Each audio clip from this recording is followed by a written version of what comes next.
সুদের কারবারিদের অত্যাচারে কার্যত গ্রাম ছাড়া প্রতিবন্ধী এক ব্যক্তি। মালদার কালিয়াচক থানার জালালপুর ধারাড়া এলাকার ঘটনা। থানায় অভিযোগ জানালে পুলিশ মামলাও করে। তারপরও তাকে লাগাতার হুমকি দিয়ে যাচ্ছে ওই সুদের কারবারিরা। ধারাড়া গ্রামের বাসিন্দা জাকির হোসেন কয়েক বছর আগে নিজের হাতে একটি দুর্ঘটনায় খুঁজেছেন। একসময় পেশায় ঠিকাদার ছিলেন। মালদা জেলা পরিষদ সহ বিভিন্ন সরকারি ডিপার্টমেন্টে একাধিক কাজ করছিলেন। কয়েকটি কাজ করতে গিয়ে ব্যাপক ক্ষতিগ্রস্ত হন। এই পরিস্থিতিতে এলাকার সুদের কারবারিদের কাছ থেকে কয়েক লক্ষ টাকা ধার নেন। তার অভিযোগ, সেই টাকা তিনি ব্যাংক মারফত শোধ করে দিয়েছেন। তারপরেও এই সুদের কারবারিরা তার কাছে অতিরিক্ত টাকা ডিমান্ড করছে। তাকে সাদা স্ট্যাম্প পেপারে সই করিয়েছে জোরপূর্বক। এই টাকা শোধ করতে গিয়ে তার জমি জমা সবকিছু বিক্রি করতে হচ্ছে। তাও তারা অতিরিক্ত টাকা চেয়ে লাগাতার হুমকি দিচ্ছে। ওই ব্যক্তির প্রাণনাশের আশঙ্কা রয়েছে। কালিয়াচক থানায় তিনি অভিযোগ জানান, পুলিশ মামলাও করে। এরপরও লাগাতার হুমকি দেওয়া হচ্ছে। তিনি পুলিশ সুপার থেকে শুরু করে পুলিশের বিভিন্ন মহলে জানিয়েছেন সুরাহা হয়নি।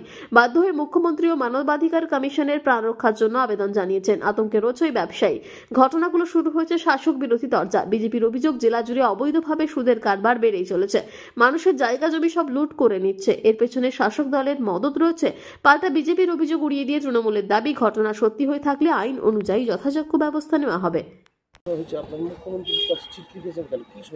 আমি কন্ট্রাক্টারি ব্যবসা করতাম 2002 সাল থেকে মালদা জেলা পরিষদের এবং ডিএম অফিসের। মালদা পুরসভারও কাজ করেছি। আমি অ্যাগ্রো ডিপার্টমেন্টের কাজ করেছি। সে কাজ করতে করতে আজকে আমি বড় জায়গায় দাঁড়িয়ে গেছিলাম। আমি দুটো কাজ নিয়ে, একটা জালালপুর টু অমৃতলা, একটা কাজ নিয়ে জালালপুর টু আমি মোদিপুর বর্ডার। সে কাজে আমি অনেক ক্ষতিগ্রস্ত হয়েছি, অনেক লস হয়ে গেছে। সে লস আমি মেকআপ নেওয়ার জন্য তাদেরকে, যে লোক আমার কাছে টাকা পয়সা পেত, তাদের কাছ থেকে আমি আমার জমি জায়গা বিক্রি করে টাকা দিয়েছি। বাকি কিছু টাকা থেকে যায়, আমাকে লোক বেজ্জত করে, যার জন্য প্রাইভেট লোকের কাছ থেকে আমি একজনের কাছ থেকে নিয়েছিলাম 5.5 লক্ষ টাকা, একজনের কাছ থেকে নিয়েছিলাম আমি 2 লক্ষ টাকা, একজনের কাছ থেকে নিয়েছিলাম আরও 2 লক্ষ টাকা।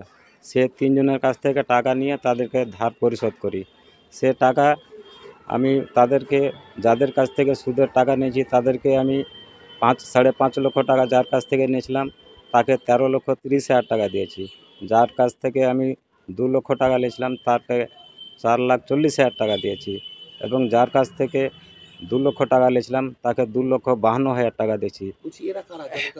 যারা সুদের কারবার করে তাদেরকে টাকা ব্যাংকের মাধ্যমে দিয়েছি। আমার কাছে ব্যাংক স্টেটমেন্ট আছে। সেই তারা আমাকে এত জানে মারার বা অত্যাচার করে।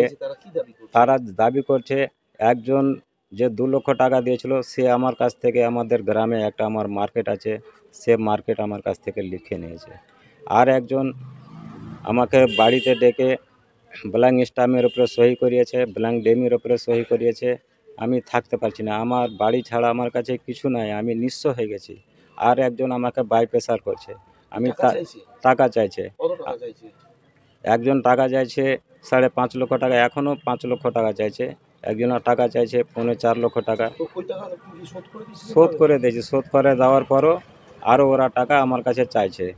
আমি তারপরে আমাকে জানে মারার হুমকি দিচ্ছে, আমাকে সবসময় থ্রেট দিচ্ছে। আমি কোথায় যাব, কী করব, আমি সেই মর্মে আমি থানাকে অভিযোগ করেছি। আমি তাদের নামে এফআইআর দর্জ করেছি। আমি এসডিপিওকে জানিয়েছি, আমি এসপিকে জানিয়েছি, আমি অ্যাডিশনাল এসপিকে জানিয়েছি। আমি সব নেতা মাথাকে জানি, কেউ কোনো সুরাহা করতে পারেনি। সেই এতে আমি কোনো সিদ্ধান্ত না পেয়ে, আমার 3টা ছেলে লেখাপড়া করেছে, তারা গ্র্যাজুয়েট ছেলে, তারা জানের ভয়েতে আমাকে ছেড়ে বোম্বাই লেবারগিরি কাজ করছে, আর গ্রামে থাকতে পারে না। আর আজকে আমার পরিবার নিঃস্ব হয়ে গেছে, আমি নিঃস্ব হয়ে গেছি। আমি বাড়ি থেকে 20-22 দিন থেকে আমি বাইরে ফিরছি, আমার কাছে কোনো টাকা পয়সা নেই। এই মর্মে আমি কোথায় যাব, কি করব? আমি সরকারের কাছে আমি কোনো দিন কোনো সাহায্য চাইনি।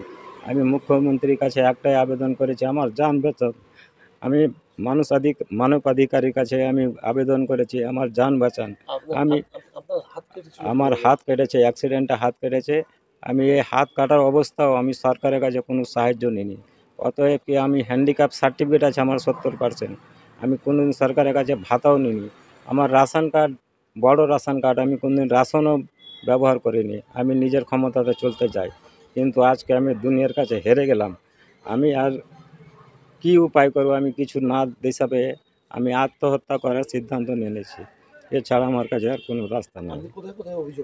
আমি এসপিকে অভিযোগ করেছি, আমি থানাতে অভিযোগ করেছি, আমি এসডিপিওকে অভিযোগ করেছি, আমি এসডিওকে অভিযোগ করেছি, আমি অ্যাডিশনালকে অভিযোগ করেছি, আমি সব জায়গাতে অভিযোগ করেছি, কিন্তু কেউ আমার কোনো সুরাহা করতে পারেনি।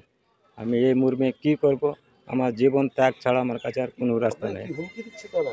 তারা প্রচণ্ড হুমকি দিচ্ছে। আজকে আমার জমি জায়গা সব শেষ হয়ে গেছে, আমার বাড়িটুকু বেঁচে আছে, আমার বাড়িটাও হয়তো তারা নিয়ে নেবে। আমার পরিবার কোথায় যাবে? পুলিশ কী কেস করে? করেছিল ওদের নামে? হ্যাঁ, পুলিশ কেস করেছিল। পুলিশ কেসে ধারাও দিয়েছিল 406, 420, 506, কিন্তু পুলিশ 140 ধারা দিয়ে তাদেরকে বেল করে দিয়েছে। আমি কোথায় যাব, কী করব? আমি কোনো এখন কি অবস্থায় আছেন? এখন আমি বাইরে মারা ফিরছি।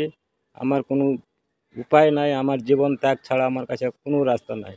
সরকার যদি এই মর্মে আমাকে জীবন আমার বাঁচিয়ে রাখে, তাহলে আমি আমার পরিবারের কাছে আমি থাকতে পারবো। আপনার নাম? আমার নাম জাকির হোসেন, গ্রাম ধারারা, জালালপুর অন্তর্গত কালিয়াচক থানা, মালদা। তিনি ঠিকাদারির কাজ করার জন্য সুদে টাকা ধার নিয়েছিল, কিন্তু কেন্দ্র রাজ্যের টাকা পড়ে টাকা আটকে গেছে। এর ফলে যে অনেক টাকা পেমেন্ট পায়নি। এই পরিস্থিতির মধ্যে জমি জায়গা বেচে সুদের টাকা শোধ করেছে, কিন্তু সুদখোররা তাও অতিরিক্ত টাকার দাবি করে যাচ্ছে এবং তাকে প্রাণে মারার হুমকি দিচ্ছে। বাধ্য হয়ে তিনি পুলিশ থেকে শুরু করে পুলিশ সুপার থেকে শুরু করে অতিরিক্ত পুলিশ সুপারের অভিযোগ করছেন, তাও হুমকি দিচ্ছে। বাধ্য হয়ে মুখ্যমন্ত্রী দ্বারস্থ হয়েছে নিরাপত্তার স্বার্থে। কি বলবেন? মালদা জেলায় এই সুদের কারবার একটা বীভৎস আকার নিয়েছে এবং ওই সুদ কারবারিরা মানুষের দুর্বলতার সুযোগ নিয়ে চড়া হারে সুদ দিচ্ছে এবং যাদের কোনো লাইসেন্স নেই, সরকারি কোনো নির্দেশ নাই, তাদের নিচ্ছে এবং তারপরে তারা সেই চড়া হারে সুদটাকে রিকভারি করতে গিয়ে তারা মানুষের উপরে অমানবিক অত্যাচার করছে, বাড়ির লোকের উপর অত্যাচার করছে, বাড়ি ঘর সম্পত্তি দখল করে নিচ্ছে। একটা ব্যাপক অবস্থা হয়েছে এবং এটা সমস্তটাই প্রশাসন জানে। কারা কারা জেলা জুড়ে সুদের এই কারবার করছে ইল্লিগাল, সমস্তটাই জানে, কিন্তু প্রশাসন চুপ করে আছে। একটাই কারণে চুপ করে আছে যে এর পিছনে তৃণমূলের নেতারা আছে এবং তারা এইটাকে সমর্থন করছে এবং কারো কারো টাকাও শোনা যাচ্ছে, জনসাধারণ বলছে কারো কারো টাকাও এই সুদখোরের মাধ্যমে পাবলিকের কাছে খাটছে। বিজেপিকে অভিযোগ করছে, দ্যাট ডাজন্ট ম্যাটার, কারণ বিজেপি তো পার্টিটাকেই অভিযোগ পার্টি হিসাবে আস্তে আস্তে পরিণত করছে। কিন্তু যে ভদ্রলোকের কথা আপনারা বললেন, তিনি যদি কনসার্ন থানাতে অভিযোগ করেছেন, যেহেতু আপনারা বললেন, নিশ্চয়ই পুলিশ তার আইনানুগ ব্যবস্থা গ্রহণ করবে। এক্ষেত্রে আইনের পথেই চলবে এবং সেখানে যদি তদন্ত করে দেখা যায় যে তিনি যে ঘটনাবলী তিনি যেটা বলছেন সেটা সত্যি, তাহলে যারা অপরাধী তারা সাজাপ্রাপ্ত হবে। কাউকে কি গ্রাম ছাড়া করে দেওয়া যায়? দেখুন, এখানে বাম আমলে এসব গ্রাম ছাড়া, শহর ছাড়া এসব বাম আমলে হতো। এটা তৃণমূল কংগ্রেসের আমল। এখানে বাংলার মুখ্যমন্ত্রী জননেত্রী মমতা বন্দ্যোপাধ্যায় রুল অফ লকে এস্টাবলিশ করেছে বলে এখানে যারা আসামি তারা সাজাপ্রাপ্ত হয়। আর বিজেপি শাসিত রাজ্যগুলোতে যারা আসামি তারা মানে কারাগার থেকে বেরিয়ে মালা দিয়ে তাদেরকে বরণ করা হয়।